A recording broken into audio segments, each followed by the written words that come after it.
शर्मा जी सादर प्रणाम। नमस्कार। आज अध्यात्म को लेकर हम बात करेंगे आपसे, क्योंकि चर्चा बहुत महत्वपूर्ण विषय पर है।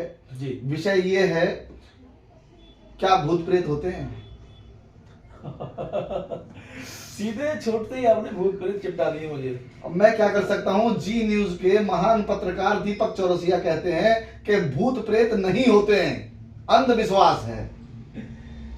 विषय बहुत ही आपने लुभावना सा चुना है और मैं दर्शकों को धन्यवाद देना चाहता हूँ अम्पा जी का कि वो हमेशा समाज के ऐसे अलग अलग विषयों पर चर्चाएं करते हैं जिससे समाज का ही भला होना है। क्योंकि थोड़ा सा अगर अंधेरा है उसको छाटने का जिम्मेवारी अगर मिला है तो मीडिया को मिला है। तो अम्पा जी अपने जीवन चैनल के माध्यम से जो काम कर रहे हैं और अपने समाज में एक रोशनी फैलाने का काम कर रहे हैं, मैं आपको बहुत बहुत धन्यवाद करना चाहता हूँ।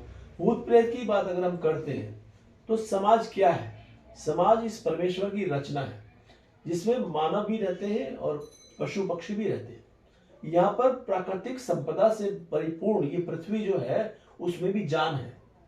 तो उसको भी अगर हम कहीं कोई छेड़छाड़ करते हैं तो उसका दुष्परिणाम सामने आता है। चाहे वो बात करें जोशीमठ की या बात करें हम अमेरिका में जो भयंकर बाढ़ और तूफान आते हैं वहां पर उसकी बात करें, तो हमारे इस समाज में इस संसार में अगर मानव हित की बात अगर हम करेंगे तो मानव हित हमें आपस में मेलजोल करके और प्राकृतिक संसाधनों का उपयोग करना चाहिए।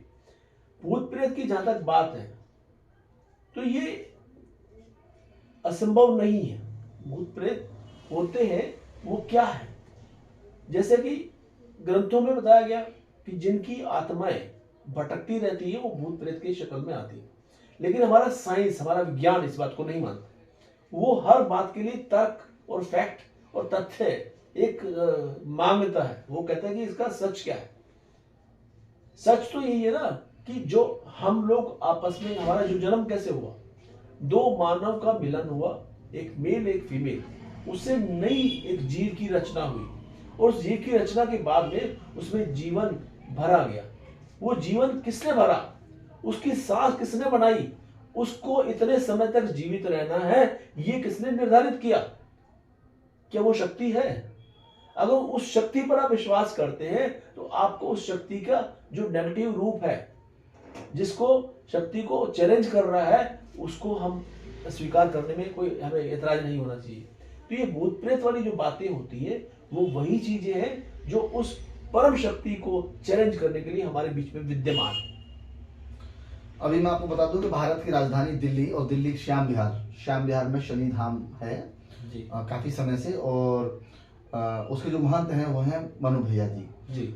मनु भैया जी के दरबार में मैंने देखा कि कई हजार लोग रोजाना पहुंचते हैं। वो कहीं ना कहीं असाध्य रोग के पीड़ित होते हैं, ऊपरी बाधाएं होती हैं, क्रिया कराई होती है किसी की, जैसा कि माना जाता है। जी। मैंने देखा वहां के लोग बताते हैं घुटनों का ग्रीस खत्म हो गया है, डॉक्टर के पास गए थे जी। और उन्होंने इसका ऑपरेशन करने के लिए कह दिया है। जी। MRI कराई, टेस्ट कराए और उन्होंने कई मैं समझता हूँ लाख रुपया तो टेस्टों में खर्च कर दिया। अब बारी है ऑपरेशन की। जी। डिस्क, रीढ़ की हड्डी, उसकी ग्रीस खत्म हो गई है और उसमें भी वो ऑपरेशन बता रहे हैं। सर्वाइकल, जो बताया जाता है कभी ये बीमारी खत्म ही नहीं होती। माइग्रेन, डिप्रेशन, जो पागलपन तक पहुंचा देने वाली बीमारियां हैं। जी। ऐसी बीमारियों में लोग डॉक्टरों के पास जाते हैं और बहुत सारे कागज यहाँ पे शनिधाम में लेकर आते हैं। मैंने देखा है अपनी आंखों से। तो वो दिखाते हैं कितने सारे टेस्ट हैं, इतने सारे, बहुत सारे लोग ऑपरेशन भी करा चुके हैं, दिल का छल्ले डलवा लेते हैं। जी। दो बार मैंने परसों देखा था। ठीक है। तो ऐसे में ये डॉक्टर इतनी लूट क्यों करते हैं जब पता है कि ये हमारे हाथ की चीज नहीं है, हमारे ऑपरेशन करने के बाद भी ठीक नहीं होगी, हमारी दवाइयां खिलाने के बाद भी नहीं होगी, लोगों के वजन बढ़ जाएंगे, लोग अपने शरीर से परेशान हो जाएंगे। फिर वो परेशानी देने वाले भगवान, जिस डॉक्टर को भगवान कहा गया है, वो परेशानी देने वाले भगवान को अब किस रूप में कहूं? भगवान परेशानी देने वाला तो मैंने कह ही दिया, उसको और कितने रूप दूं? आप बताएं। पोम्पल जी, आपका धन्यवाद है कि आपने एक बहुत ही गंभीर विषय को चुना है और आज के समय में जो ये चीजें देखने को मिल रही हैं कुछ ज्यादा ही बढ़ गई हैं। क्योंकि डॉक्टर का जो रूप पहले भगवान का माना जाता था वो एक तरह से सच ही था। क्योंकि लोगों का विश्वास था कि अगर मैं डॉक्टर के पास आ गया हूं तो मैं अब ठीक हो ही जाऊंगा, और ये आत्मविश्वास के बदौलत ही वो अपनी आधी बीमारी पर तो एक तरह से कब्जा कर लेता था। दवाइयाँ भी अपना असर करती हैं, लेकिन जैसे जैसे समय बढ़ता गया वैसे वैसे ये जो पेशा है डॉक्टरी का, उसमें डॉक्टर बनने की जो प्रक्रिया है वो प्रक्रिया महंगी होती गई। आज हर कोई डॉक्टर बनना चाहता है, झट से डॉक्टर बन के अपना क्लिनिक खोलना चाहता है और लोगों की, हालांकि कहता है वो सेवा करूंगा, लेकिन वो सेवा का भावना गायब होगी। अब वो डॉक्टर बनने के लिए जो लाखों करोड़ों रुपए खर्च करता है, तो उस पैसे को पाने के लिए, बल्कि उस पैसे पर ब्याज भी पाने के लिए, उस पर प्रॉफिट पाने के लिए प्रयास करता है, और उसी वजह से आज का जो पेशा है वो बदनाम होता जा रहा है। आपने जैसे चर्चा की कि जिसको जरूरत नहीं है उसको भी वो ऑपरेशन की टेबल पर लिटा देते हैं। कई एग्जाम्पल हैं कि उसको कान में दर्द है, लेकिन उसको जबरदस्ती बताया गया कि तुम्हारे को यहाँ पे दिमाग में खराबी है, फलाना खराबी है, जो उसको नहीं है। लेकिन चूंकि डॉक्टर ने वो पैसे अपने कमाने हैं जो उसने पढ़ाई पर खर्च किए थे, तो जबरदस्ती पेशेंट को ऑपरेशन के लिए मजबूर कर दिया। तो उस रूप में अगर पेशेंट को ऐसे डॉक्टरों के हाथ के नीचे आना पड़ता है तो वहां जान जाने का भी खतरा होता है। और कई बार आप मानेंगे दर्शकों, मैं आपको भी बताना चाहता हूँ कि डॉक्टर अपनी गलती स्वीकार नहीं करता। वो कहता है जी चलो ये आपको सूट नहीं कर रहा ट्रीटमेंट, अब आप ये हम दवाई चेंज करते हैं, इलाज चेंज करते हैं, तो उसके बाद में परिणाम अच्छा आ सकता है। यानी घुमा फिराकर वो अपनी कमाई पर ध्यान देता है, वो मरीज को ठीक करने पर कम ध्यान देता है। और वही मरीज जो वहां लाखों रुपए खर्च करके आते हैं, वही मरीज यहाँ शनि धाम पहुंचते हैं और बिल्कुल फ्री में बिना दवाई के जी वो अपने सर्वाइकल से भी निवारण पा जाते हैं, माइग्रेन से भी निवारण पा जाते हैं, डिप्रेशन से भी निवारण पा जाते हैं, और घुटनों के दर्द और रीढ़ की हड्डी की जहां बात की हमने, वो रीढ़ की हड्डी और घुटने भी उनके बिल्कुल ठीक हो जाते हैं, असाध्य रोग खत्म होते हैं। ठीक बात है। तो ये मानिए भैया कि आप जो बात बता रहे हैं, मैंने भी सुना है कि यहाँ दिल्ली में एक धाम है नजफगढ़ साइड में, वहाँ पर जी हाँ, श्याम बिहार में है, श्याम बिहार शनिदेव महाराज। तो ये हमारे यहाँ प्रक्रिया पिछले पुरातन समय से होती रही है। हमारे प्राचीन समय में भी कुछ ऐसे ऋषि मुनि रहे जो अपनी जड़ी बूटियां या अपने उपचार से लोगों का हित करते रहे, उनकी बीमारियों को दूर करते रहे। और बल्कि आज भी कई दूर दराज के गांव में जाएं या बात करें हमारे आदिवासी क्षेत्रों की, तो वहां पर भी चुटकियों में वो अपने पेड़ के पत्ते तोड़ के लाते हैं, पता नहीं क्या क्या करते हैं, और वो ऐसे रोगों को चुटकियों में ठीक करते हैं, जिसके लिए महीनों महीनों हमारे जो दिल्ली शहर जैसे वाले या बड़े शहर जैसे वाले लोग डॉक्टर जो है उसमें समय लगाते हैं, वो महीनों को समय लगा देते हैं। लेकिन ये जो पद्धतियां हैं जो प्राचीन समय से चली आ रही है, उसमें चुटकियों में वो इलाज संभव हो पाता है। तो ऐसे में हम अपने आप को एक खुशनसीब मानते हैं कि मनो भैया जैसे लोग अगर हमारे समाज में ऐसी सेवा का काम कर रहे हैं, तो वास्तव में वो प्रशंसा के योग्य है। और वहीं पर अगर हम बात करें दीपक चौरसिया की, जो जी न्यूज के दीपक चौरसिया है, उन्हीं सब चीजों को देखते हुए वो कहते हैं कि भूत प्रेत नहीं होते।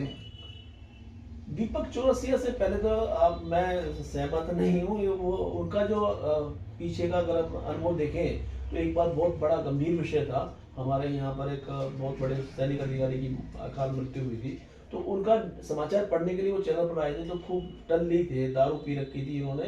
तो वो जो काम इन्होंने किया वो प्रशंसा के योग्य नहीं था, उनकी मर्यादा के अनुरूप नहीं था। उनका जो एक नियम होना चाहिए एक एंकर को वहां पर सभ्यता से अपने चैनल में होना चाहिए, लेकिन वो उस रूप में नहीं थे। तो ऐसे व्यक्ति की बात को हम क्यों सीरियस लेते हैं? भूत प्रेत की बात अगर वो नहीं मानते ना माने, हमने थोड़ी कहा है कि उसको मानो, लेकिन ये जो हमारी सृष्टि है, इस सृष्टि में मानव भी है, इस सृष्टि में वो एक अपार शक्ति भी है जो मानव को संचालित करती है। हमारे भीतर एक प्राण नाम की चीज होती है, प्राण। यानी जब तक वो प्राण अंदर भीतर आत्मा के रूप में हमारे पास में है, तब तक हम इस शरीर को चला सकते हैं, आनंद ले सकते हैं इस प्राकृतिक भौतिकवादी सुखों का। लेकिन जैसे वो प्राण हमसे निकल जाते हैं, आत्मा हमारी निकल जाती है, तो हम एक निर्जीव मात्र एक पुतला रह जाते हैं। तो ऐसे में प्रेत की बात अगर आती है तो उस शक्ति को विरोध करने वाली शायद कुछ नई चीज है जो उस परम पिता परमेश्वर को एक चैलेंज करने के लिए बनाई गई है, और वो हमारे भीतर ही आसपास ही भटकती रहती है। तो ऐसे चीजों को अगर हम जानेंगे, पहचानेंगे, तभी तो उसका समाधान निकलेगा। अगर कोई समस्या है तभी तो समाधान है उसका। अब आ जाते हैं सरकारी हॉस्पिटलों पर। जी दिल्ली राजधानी है, यहाँ बड़े बड़े हॉस्पिटल हैं और यहाँ जो भी लोग आते हैं इलाज के लिए, चाहे वो बाहर से आए हैं चाहे वो दिल्ली से, उन लोगों को लंबी लंबी कतारें लगानी पड़ती हैं लाइन जी। की, और उसके बाद उनकी पर्ची बनती है और पर्ची बनने के बाद उनको टेस्ट कराने में बहुत समय लगता है, और टेस्ट जब उनके हो जाते हैं तो उनको तारीखें मिलती हैं 6 महीने, 3 महीने, साल भर। जी ऐसा क्यों? ओमपाल जी, मैं आपने बड़ा अच्छा सवाल उठाया है, धन्यवाद देना चाहता हूँ आपका। कि अभी देश की राजधानी है और देश की राजधानी में एक तरह से मिनी भारत का स्वरूप है, यहाँ पर अलग अलग राज्यों के लोग रहते भी हैं, और जब वो देखते हैं कि हमारी राजधानी में एम्स जैसे बड़े बड़े हॉस्पिटल हैं, सफदरजंग है, एम्स है, डॉक्टर रामन लोहिया हॉस्पिटल है, सेंट स्टीफन हॉस्पिटल है, तो वहाँ पर इलाज बहुत अच्छे लेवल का होता है और अच्छी गति से भी होता है। चाहे देश के राष्ट्रपति की इलाज की बात हो, प्रधानमंत्री के इलाज की बात हो, यहाँ के मंत्री परिषद के काफी बड़े बड़े मंत्री हैं, सांसद हैं, वो अपना इलाज इन्हीं अस्पतालों में कराते हैं। तो उसको देखते देखते ऐसे अस्पताल में एक विंग नया बनाया गया जहां पर आम नागरिक भी अपने इलाज के लिए पहुंच सकता है। तो उसको जब अच्छा इलाज मिला, जिसका लाभ उनको मिला, तो ये चर्चा पूरे देश में हुई और पूरे देश की जनता चाहती है कि वो भी यहाँ पर आकर अपना इलाज कराएं। तो उसकी वजह से ये भीड़ देखने को मिली, और उसकी वजह से ये जो आप बता रहे हैं 6 महीने की डेट मिलती है, तो वो मेरे ख्याल से कारण ही रहा। लेकिन इन समस्याओं का समाधान करने के लिए सरकार कृतसंकल्प है, और सरकार ने एक नया फैसला किया पिछले कुछ साल पहले, और उसके अनुसार अलग अलग राज्यों के अलग अलग जिलों में एम्स जैसी सुविधा वाले अलग अलग हॉस्पिटल्स खोले जा रहे हैं, बल्कि कई राज्यों में खुलना शुरू हो गए और काम करना शुरू कर दिए। तो वो निवासी वहां अपने नजदीक के हॉस्पिटल में जाकर उसी लेवल का इलाज जो दिल्ली के एम्स हॉस्पिटल में उपलब्ध है वो करवा सकता है। उसमें नाम मात्र का खर्चा होगा और समय भी बचेगा, और साथ में उसको सुरक्षित स्थान भी मिलेगा। बहुत अच्छा जानकारी दी है बीके शर्मा जी ने कि भारत के सभी राज्यों के जो मुख्य शहर हैं उनमें सरकारी हॉस्पिटल खोल दिए गए हैं, एम्स जैसे, जिनको राष्ट्रीय लेवल का, ये निरंतर प्रक्रिया जारी है, ये खोले जा रहे हैं, अभी प्रक्रिया में है। शायद इसमें समय अभी और लग सकता है, 2 साल 1 साल जो भी लगना हो। और आने वाला जो समय है, अब 24 में चुनाव है भारत का, क्योंकि 10 साल पूरे हो जाएंगे भारत सरकार को, भारतीय जनता पार्टी की सरकार को, तो 2024 में अब चुनाव है। और आपको पता होगा कि राहुल गांधी जी कन्याकुमारी से कश्मीर तक का सफर पैदल कर चुके हैं भारत जोड़ो यात्रा के तहत। और अब आपको बता दें कि कश्मीर में एंट्री भी मना थी राहुल गांधी जी के लिए, और वो जब वहां पहुंचे तो उनका भव्य स्वागत किया गया और वहां पर तिरंगा भी लहराया है उन्होंने। तो क्या कहते हैं अब 24 के आंकड़े को देखते हुए? ओमपाल जी, बहुत सौभाग्य की बात है कि देश के सबसे पुरानी पार्टी, जिसका इतिहास 125 साल से भी पुराना है, यानी कि भारतीय राष्ट्रीय कांग्रेस पार्टी की मैं बात कर रहा हूँ, तो उसका स्वरूप अब बदलने लगा है।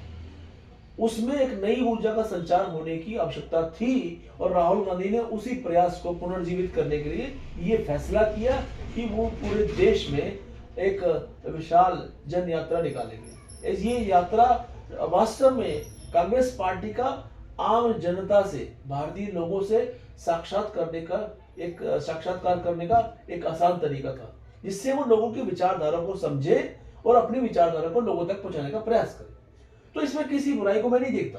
इससे पहले भी अलग अलग पार्टियों ने ऐसे प्रयोग किए, वो लोगों के बीच में उन्होंने यात्राएं निकाली हैं, और लोगों का मन समझते हुए शासन में, लोकतंत्र व्यवस्था में वो उसी के अनुरूप परिवर्तन लाए, ताकि देश विकास की राह पर आगे बढ़ सके। और खुशी इस बात की है, राहुल जैसा जोशीला जो व्यक्ति है, वो हालांकि चर्चा रही टी शर्ट की चर्चा काफी रही, लेकिन मुद्दा यही था कि वो लोगों के बीच में जाकर नई ऊर्जा का संचार कर रहे हैं, अपनी पार्टी की आत्मा में प्राण फूंकने का काम कर रहे हैं। और हमारा जो सिरमौर है कश्मीर, जम्मू कश्मीर में जाकर उन्होंने अपनी यात्रा को विराम दिया है, और वहां पर भी एक वातावरण नया बनने की दिशा में लगता है कि कदम उठाया उन्होंने, और उनको बहुत बहुत बधाई है, बहुत बहुत साधुवाद है। और देश के जो हमारी जनता है जो उनसे जुड़ी, उनको भी बहुत बहुत साधुवाद है कि वो नई रोशनी को देखकर अपना साथ दे रहे। सभी दर्शकों को बहुत बहुत धन्यवाद, क्योंकि बहुत सारी विशेष चर्चाएं आपके सामने हुई हैं, और मैं समझता हूं इन चर्चाओं पर आप अमल करें, जिससे शायद आपको भी इसका लाभ मिले। धन्यवाद। ओमपाल जी, जीएनएन न्यूज का ये सार्थक प्रयास है, उसी की वजह से मैं यहाँ मौजूद हूँ और मैं चाहता हूँ कि ये जो आपने सफर शुरू किया है ये रुकना नहीं चाहिए, लगातार जारी रहना चाहिए। और आप सभी दर्शकों से भी निवेदन है कि आप जीएनएन न्यूज से जुड़े और अपनी बात को कहें। आप हैं तो हम हैं और हम हैं तो ये सभी मिलकर हम इस देश को आगे बढ़ा सकते हैं। नमस्कार। बहुत बहुत धन्यवाद। नमस्कार।